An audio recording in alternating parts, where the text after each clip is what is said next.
Powerless is a workplace comedy set in the world of DC Comics. It's about a team of engineers and technicians that work at Wayne Security's R&D division, a subsidiary of Wayne Enterprises. As we all know, it's owned and operated by Bruce Wayne, who may or may not be Batman. It exists in Charm City, which is a completely fabricated city made up for the show. That is sort of your classic underdog city. It's sort of Siberia for several of these characters who work in this office. On a day-to-day basis, these guys are coming up with products that essentially make the powerless feel safe in a world where superheroes and supervillains are doing battle in the skies every day. It has become a part of their everyday existence.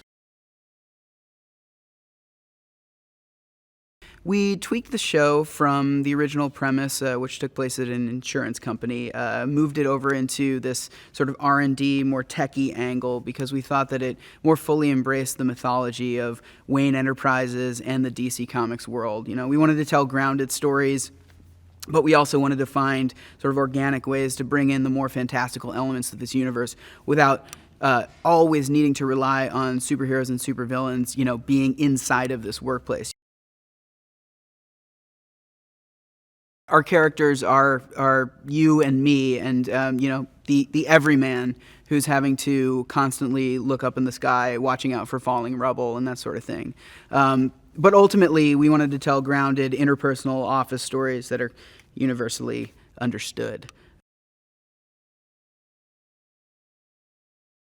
So initially, on a week-to-week basis, the episodes are going to be about our main character, Emily Locke, trying to navigate her new workspace. You know, the pilot starts with her on her first day as director of R&D, and meeting Teddy and Ron and Wendy and Van, her boss, and trying to, you know, it's classic fish out of water stuff, but within this new universe that nobody's seen before.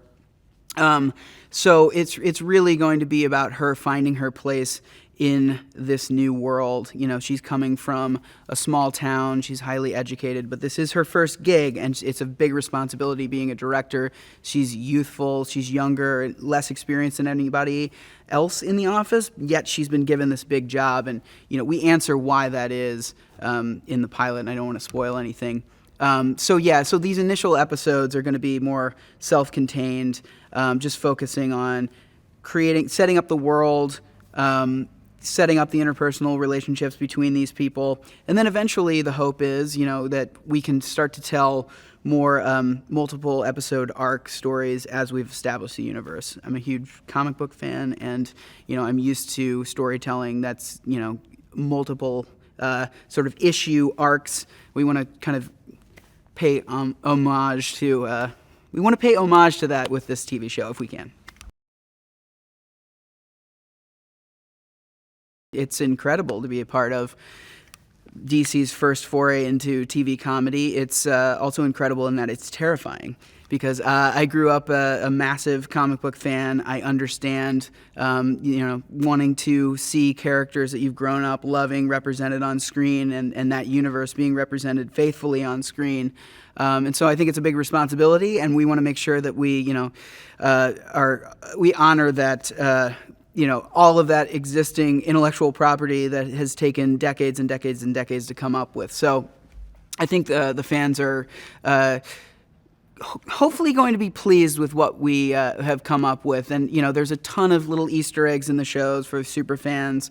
I hope they will be pleased.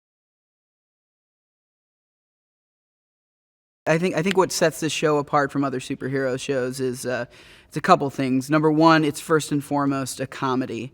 I think you know, this show it's going to have a ton of jokes in it. I hope it's going to have a bunch of big laughs in it, and you know, so it leans more into the comedy than your maybe typical, you know, earnest superhero storytelling, but there's still that there as well. And then the other thing that I think sets this show apart from superhero shows is that this is told from the perspective of the man on the street.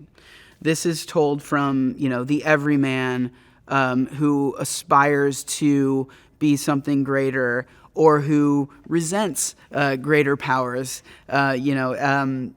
Whether it's, I think superheroes have always been a useful sort of allegory for, bureaucratic power, political power. Supervillains have always been representative of, topical oppression and things like that. And I think we can find, I think it's anybody who works in an office will understand that the sort of hero-villain paradigm works inside of an office space. There's an office villain, there's an office hero, and not that the show isn't necessarily making absolute text of that, but I think the subtext is all there. The one thing about the pilot that I'm most excited for audiences to see is the instant camaraderie between this cast. I think the standard answer would probably be like, the effects, because that's like unexpected in a comedy, and they're there and they're great. But I think what you're really going to see is kind of an instant connection between our core cast. This is like all around like the coolest, most interesting cast and that I worked with in terms of just like gelling together, and just it like the world feels lived in already, and that's a tribute to the cast.